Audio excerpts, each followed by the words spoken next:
We were at my grandparents' for Chag. My Saba was Chatan Torah. So we all went to Kriyat Motzkin with my brothers and our family. And we were in shul in the morning, and we didn't know anything about it. And then suddenly all kinds of women came to the shul and started telling all kinds of what they heard from the news and what's going on. And then came the police to the shul and told us to finish the davening and to go back to the homes, or to go out from around to the gardens, and not to go around the neighborhood. And then slowly, the men in shul went, and also my brothers went back to the house, opened the phones, called the officers, and went to the wall, went down to the Darom to help. And we stayed with our grandparents in the house. Tried to continue the Shabbat as usual, but of course it wasn't usual. It was very stressful and very scary. And the kids also, we didn't hear the news so properly, so tried to keep stuff בשליטה כמה שאפשר. Actually, when we went after Shabbat, so we went back to Netanya, and I felt like, I always remember that my grandfather told me, my other grandfather, that was a Holocaust survivor, and he passed away. So he always used to tell us that when the war started was on Shabbat in Prietrkov, and his grandfather took Agala, and they all went into the Agala and went out of the city. They ran out of the city, and hide in the Sadot outside. And I felt when we were driving back to Netanya, oh my gosh, I'm in Israel, in Kilo, a city, in our country, and I'm running away. So that was the trusha. But together with that was also trusha that Baruch Hashem we have our army to defend ourselves. And it's not like when my grandfather was in Poland and he couldn't defend himself. This time we have the zchut and to defend ourselves. My husband was 6 years in the army, and he did intelligence in the army. But he used other technologies that today they're not using them, so they didn't need him to come to Miluim. So my husband and other friends that we gathered together, that we didn't have people in the army or siblings in the army, so we saw that there's no learning, there's no schools. The kids, all of us were very panicking and not knowing what to do. So we gathered a few friends, and we decided that we're going to be there for the families that or one of the siblings, one of the parents are not in the house. And we opened up a Jamboree after 3 days. We opened a Jamboree. People donated from all over Netanya, donated all kinds, also money and all kinds of games and stuff. And we opened a big Jamboree that opened in the morning and in the evening. So the mothers had like time to be in the house, to organize themselves, or just to come and have coffee. And we had Mitnadvot who came and were with the kids during the day. And they had also breakfast and also supper there. And they used to go back home after they ate, had fun, were with the kids. We had people who came to do all kinds of piluyot with the kids, dancing and singing, and it was actually amazing. It gave a breath for the families, that they had somewhere to be. And remember that it was the time at the beginning of the war, people were scared to go out because you weren't secure any place. So we made sure that the Jamboree had a place with a shelter, and it gave a lot of confidence and a lot of motivations for the family, especially at the beginning of the war. And then it grew, and what we saw is that the people who are in the army, so they have a lot of motivation to do what they need to do, but the families in the back, we need to also help them and bring to them the honor that they deserve to have. We're now talking about almost 4 months, and it's very difficult staying a young mother with kids in the house, worrying about the husband and continuing to bringing up the kids. So we did all kinds of projects, and we are doing all kinds of projects to help the families and to give to them the motivation to help to the war, because it's going to be a long war, unfortunately. and we need the families to be strong. So we're here for the families to help them to be strong. So we do also stuff for the mothers by themselves. We have days that we do.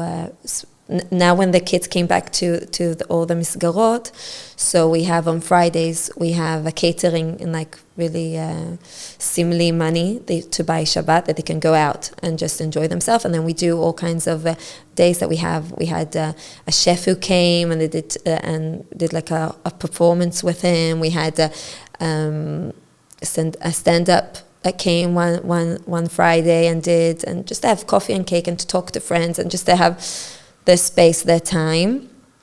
We have also youth who come to the families and just help for a few hours during the week.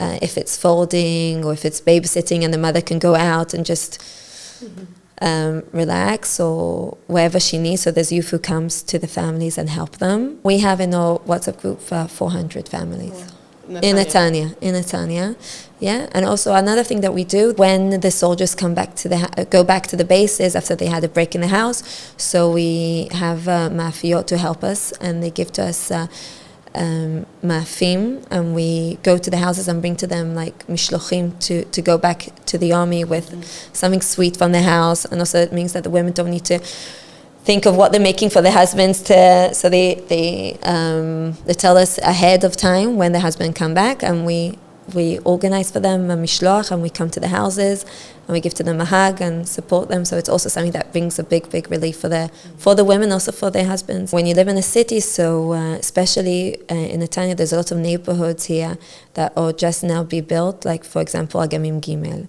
It's just now people came into the houses and they needed to go to after a few months, the husband left or one of the siblings left, and they're by themselves in a new city that they don't know. So we gather them together. We have a WhatsApp group that people can feel free to talk and to ask help from each other. It's a self-help group that people help each other as well.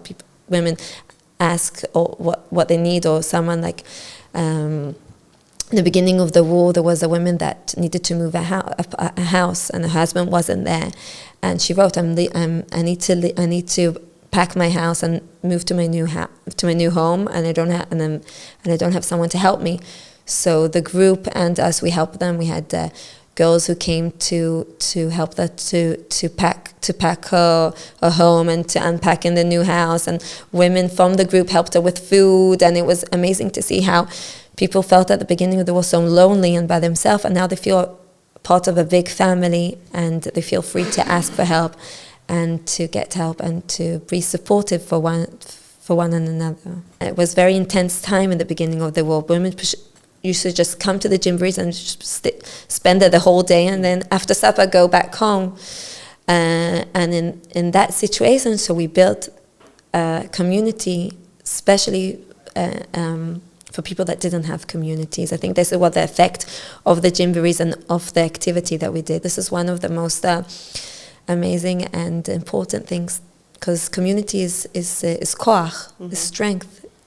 And that's what we need. We need the families to be part of a community and part of strength. And to know that they have all of Am Yisrael behind them and whatever they need.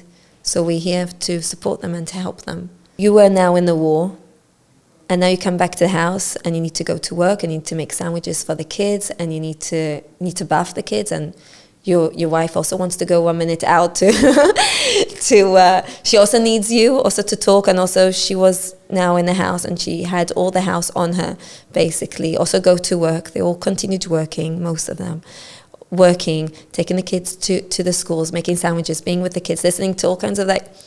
When you come back from the war, suddenly everything that you talk about seems so tafel, so not important.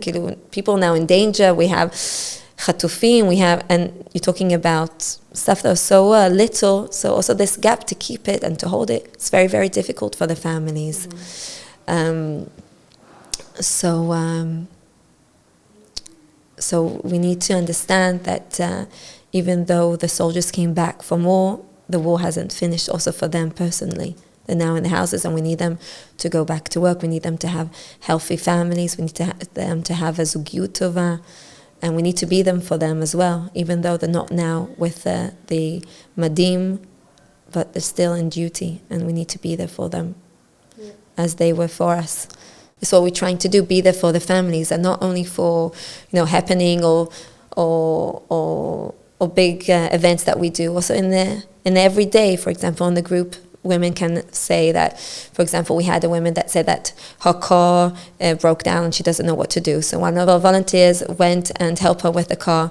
And if a woman goes into a shop with her special card, and she has 40% discount. A woman goes into a shop and gets discount, it gives her kilu koach, and see that people see her and appreciate her mesirut that she does for Am Yisrael. And that's what we try to do.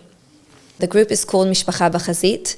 The families are in front, because Bemet we believe and we see that we need the families to be strong, because if they're strong, so the soldiers are strong. If the mothers are strong, so the soldiers, that their sons are strong. If the women are strong, so the husbands are strong, and they continue fighting for us. As the war started, my husband, me, and a few friends, we gathered up to think what we can help and do for the families of our community. So we started with friends of the community that helped and did. And then when we slowly saw that, not slowly, very quickly, we saw that we need to help to Netanya, to people whoever needs.